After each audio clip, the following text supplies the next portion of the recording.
विजय जी, ये बातें जो आपने कही ना, मैं चाहता हूँ दीप्ति जी ज़रा इसको समझाएं, क्योंकि दीप्ति जी आपने जो डेटा पेश किया, आप देखिए वो तो पूरी तरीके से जो है ना मैन्युफैक्चर्ड डेटा है।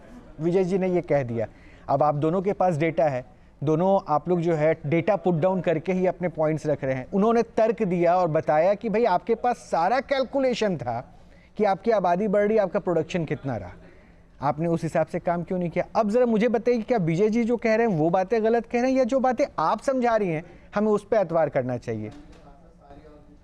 देखिए रोहित जी, सबसे पहले तो शुरुआत इस बात से करूंगी कि अगर यही प्रिजम्पशन लेके चलना है कि जो डेटा है वो सारा मैन्युफैक्चर्ड है, वो फॉल्स है, तो विजय जी की बात का कुछ होता ही नहीं ना। इन्होंने कहा कि धूल चेहरे पे थी और आईना तोड़ दिया। आईना तोड़ दिया कि इन्होंने तो आईना हटा ही दिया, इन्होंने तो चेहरे भी हटा दिया, इन्होंने तो सब कुछ ही हटा दिया। तो पहले तो मैं उस बात पे चलूंगी कि दैट कैन नॉट बी, ये आपकी परसेप्शन हो सकती है, ये फैक्ट नहीं है। और अगर ये फैक्ट होता तो वर्ल्ड बैंक और IMF के डेटा वो नहीं कह रहे होते जो भारत का डेटा कह रहा है। इसी पे जवाब पहले विजय जी दे रहे हैं, विजय जी दे रहे हैं, उसके बाद अगले पॉइंट पे विजय जी बोल दीजिए अपनी बात। पहली बात, IMF और वर्ल्ड बैंक वो डेटा छापता है जो सरकार देती है, उनकी अपनी रिसर्च एजेंसी नहीं है। तो IMF और वर्ल्ड बैंक को दोष देना गलत है, क्योंकि मैं दोनों के साथ बहुत क्लोजली प्रोजेक्ट्स पे काम किया है। डेटा सरकार के होते हैं, सिर्फ कंपाइलेशन वो करते हैं, पहली बात। दूसरा, अगर सरकार का डेटा सही होता, मैं कल ही राजकोट में था। हर साल हर इंडस्ट्री अपनी मीटिंगें करती हैं जिसमें हम बोलते हैं production estimate and demand forecasting. हम उस पूरी जगह पे सारे देश का व्यापारी वर्ग इकट्ठा होता है, अपने अपने क्षेत्रों का असेसमेंट करते हैं, हम अपना कैलकुलेशन करते हैं। सरकार का डेटा कोई रेफर नहीं करता है, एक भी व्यापारी संगठन सरकार को नहीं मानता है। सिर्फ नीति आयोग जो छापता है कैलकुलेशन करके, सारी यूनिवर्सिटीज उसको बेस बनाती हैं, या सरकार जो स्टैटिस्टिक्स छापती है उसको दीप्ति जी का जवाब, उसके बाद आम आदमी पार्टी को भी शामिल करेंगे। आपने कभी भी किसी भी रिसर्च को प्राइवेट इंडस्ट्री एसोसिएशंस के डेटे के साथ कभी कंपेयर किया है? एक बता दीजिए, क्योंकि हर आदमी, हाँ निवान जी, बस दीप्ति जी के जवाब के बाद आपके पास आ रहा हूं, उसको फॉलो करना है। जी रोहित जी, जो विजय जी बातें कर रहे हैं ना, उसके बाद तो जवाब बनता ही नहीं है, क्योंकि वो एक बड़े मेक बिलीव वर्ल्ड में है। IMF, वर्ल्ड बैंक कोई अपना डेटा कंपाइल नहीं कर रही। यूनिवर्सिटीज के अलावा सरकारी डेटा को ना CII देख रही है, ना कोई इंडस्ट्री एसोसिएशन देख रही है। मैं सिर्फ विजय जी की बात का ना इसी बात पे आंसर दे दूंगी, आपके दर्शक और डेटा पे ये पुश अपनी कितनी इनकी पकड़ है और कितनी ये बात कर रहे हैं। इन्होंने कहा कि जिस दिन एथेनॉल ब्लेंडिंग शुरू हुई थी तब से आज तक 10 साल में हम अपनी आंखें बंद करके बैठे हुए हैं, कोई हमने पॉलिसी चेंज नहीं किया। आप इसी से समझ लीजिए कि जहां पहले 2022-23 में और जब ये स्टार्ट हुआ था, एथेनॉल ब्लेंडिंग में जो शुगर केन की मात्रा थी वो तकरीबन 33% थी, और अब जाके वो 20% हो गई है। क्या ये भी डेटा फर्जी है? क्या ये भी डेटा मैन्युफैक्चर्ड है सर, या आपने अपने आप को अपडेट नहीं किया? मेरा एक सवाल है दीप्ति जी, फिर मेरा एक सवाल है आपसे, जो नहीं मेरा एक सवाल है, छोटा सा पॉइंट ऑफ व्यू, क्योंकि आपने बहुत अच्छे से समझाया ना कि 33 से 20% पे आ गए। तो वैसे तो इतनी आपाधापी भी फिर क्या थी? ये प्रोजेक्ट जो एथेनॉल वाली पेट्रोल को बेचने का था, वो तो अभी टाइम था ना उसे लागू करने में, अभी तो लागू करने में टाइम था। इतनी आपाधापी क्या हो गई थी सरकार को कि भाई उसको ला दे? आपको पता था कि बुनियादी तौर पे आपके सामने ये चैलेंजेस आने वाले हैं? सर कहां पता था कि ये एल नीनो इफेक्ट आ जाएगा और ये sugar cane production of the world is going to fall down? जी आपको तो ये पता है ना कि हम कितना प्रोडक्शन कर रहे हैं शुगर केन का, आपको ये तो पता है ना कि हमारे देश की आबादी कितनी बढ़ रही है, आपको पता है ना कि हमारा पर इंसान कितना ज्यादा कंजम्पशन है, ये तो आपको पता है ना, आप सरकार हो।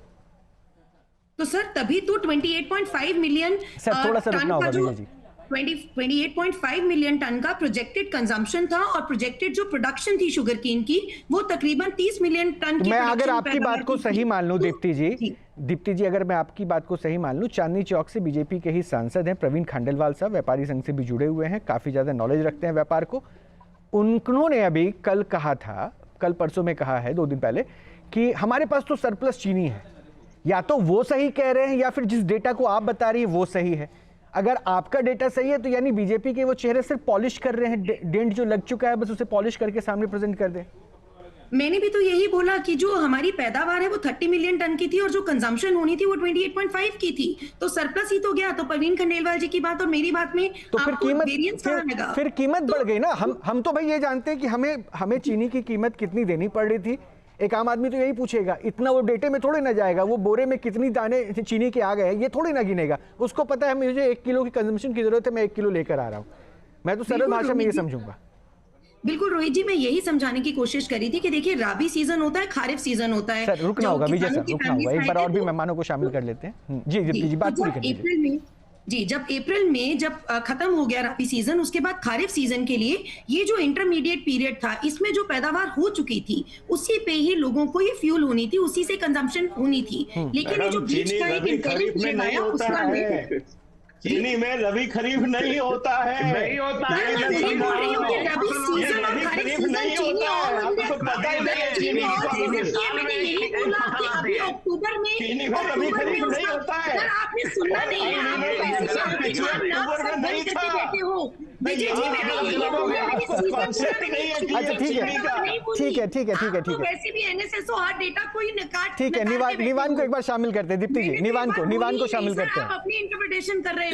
मैंने सीजन बोला, मैंने कहा यहाँ पे पैदावार बीच मैडम, चीनी का इससे कोई लेना देना नहीं है।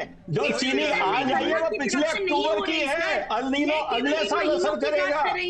इस साल की चीनी का अल नीनो से कोई लेना देना नहीं है। आपने तो आज तक सेक्टर वाइज डेटा नहीं देख रहा, कोई वास्ता नहीं है अल नीनो से इस साल की चीनी का। आपने तो आज तक सीआईआई का डेटा नहीं देखा। आपके हिसाब से तो वर्ल्ड बैंक आईएमएफ बंद होना जाने चाहिए। मैं कह रहा हूँ, आपसे एक क्या मिनट बात करूं मैं? रोहित, एक आपके सवाल। हिसाब से हाँ, world bank sir, please, IMF एक बार आम आदमी पार्टी को शामिल कर ले। दीप्ति जी, एक सवाल आप पूछ लीजिएगा, विजय जी पूछ लीजिएगा, अभी समय दूंगा आपको मैं। विजय जी प्लीज सवाल एक लाइन बोल दीजिए। आपने सीआईआई का डेटा का रेफर किया। आप रिसर्चर हो, सीआईआई की मेथोडोलॉजी मुझे बता दो। क्या सीआईआई एस्टिमेट करता है? वर्ल्ड बैंक ने आप रिसर्चर हो, जिन जिन एजेंसीज का नाम ले रहे हो उनकी मेथोडोलॉजी स्टडी कर लो, आपके हाथ में जीरो आएगा। मैं उनके साथ जुड़ा हुआ हूं। ठीक है सर, निवान को शामिल कीजिए। दीप्ति जी रुकिए, इसका जवाब थोड़ी देर बाद दीजिएगा। पहले निवान के प्रश्न को भी ले लीजिए। निवान के प्रश्न को ले लीजिए। निवान, जिस तरह से विजय सरदाना जी ने जो ये फैक्ट रखा है डेटा को लेके, हम इससे पूरी तरह से अग्री करते हैं। आपके शो पे ही किस तरह से सरकार का मैन्युफैक्चर डेटा, व्हाट्सएप यूनिवर्सिटी का डेटा लोगों के सामने रखा गया, मैं वो आपको बता देता हूं।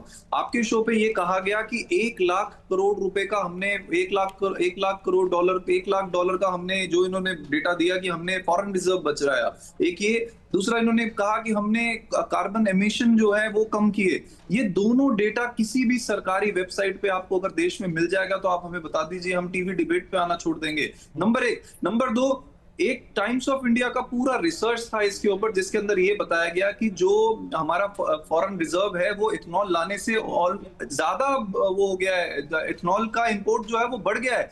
जो $700 मिलियन लीटर हम इंपोर्ट करते थे वो अब 1 बिलियन से भी ज्यादा हो गया है। तो फॉरेन रिजर्व हमारा ज्यादा खर्च हो रहा है, ये सरकारी डेटा है। और जो कार्बन एमिशन उन्होंने बात करी, टाइम्स ऑफ इंडिया ने अपनी रिपोर्ट पे लिखा था कि अगर हमारे देश में सिर्फ गड्ढे भर दिए जाएं और सड़कें ठीक कर दी जाएं और ट्रैफिक मैनेजमेंट हो जाए तो हम इथेनॉल से ज्यादा कार्बन एमिशन बचा लेंगे।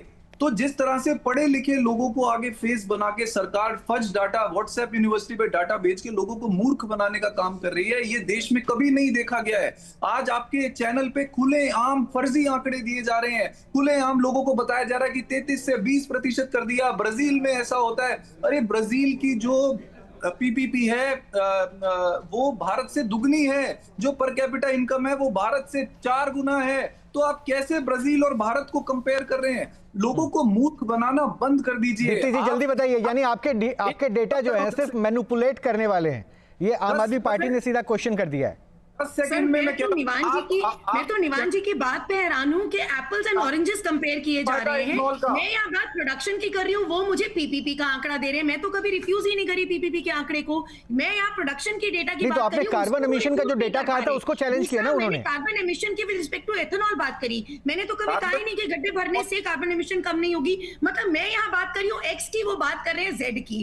आप निवान जी अपनी बात को प्रूव करने के लिए एप्पल्स एंड ऑरेंजेस तो कंपेयर नहीं कर सकते ना सर। पढ़े लिखे आप भी हैं, मैं भी आपसे ये उम्मीद नहीं करती थी सर। तो कोई आप सरकार का एक भी डेटा दिखा दीजिए जिसमें ये बताया हो कि फॉरेन रिजर्व हमारे सेव हो रहे हैं इथेनॉल से। एक भी डेटा बता दीजिए, मैं चैलेंज करता हूं आपको। मैंने सर आरबीआई के डेटा को ही कोट किया है। पर क्या मैं क्या बोलूं, आपको तो विजय जी की बात समझ में आती है। आप उनके हिसाब से तो एनएसएसओ का डेटा ही नहीं है। उनके हिसाब से तो पर सेक्टर मैन्युफैक्चरिंग डेटा ही नहीं है। उनके हिसाब से तो कंजम्पशन एक्सपेंडिचर डेटा ही नहीं है। तो मैं आपसे क्या बात करूं इस बात की? आपको जो पूछता है आप वही समझेंगे ना सर।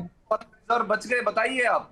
कौन सा आरबीआई का डेटा है? वेट कर रहा हूं, बताइए। मैं तो इतनी बड़ी चुनौती दे रहा हूं। मैं आपको वो एग्जैक्ट पेज मैं रोहित जी को व्हाट्सएप करूंगी and he will make sure that he sends it to you. मैं आपको वो पूरा बताऊंगी, वो पूरा का पूरा पेज आपको व्हाट्सएप करूंगी। सर मैंने आरबीआई के डेटा को भी कोट किया है, मैंने फॉरेन एक्सचेंज जी। आपने व्हाट्सएप कहा, मैं वही कह रहा हूं जो भारतीय जनता पार्टी आपको व्हाट्सएप करूंगी। आप लोग लिमिटेड क्यों सुनते हो?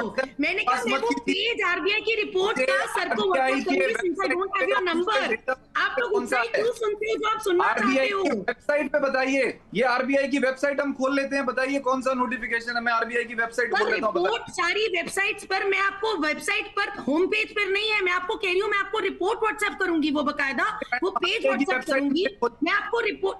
सर चलो ठीक है, आप सर चलो होम पेज पे ढूंढ लेते हैं। सर चलो होम पेज पे फॉरेक्स का डेटा ढूंढ लेते हैं और होम पेज पे ना आप मुझे ये भी ढूंढ के बताइए।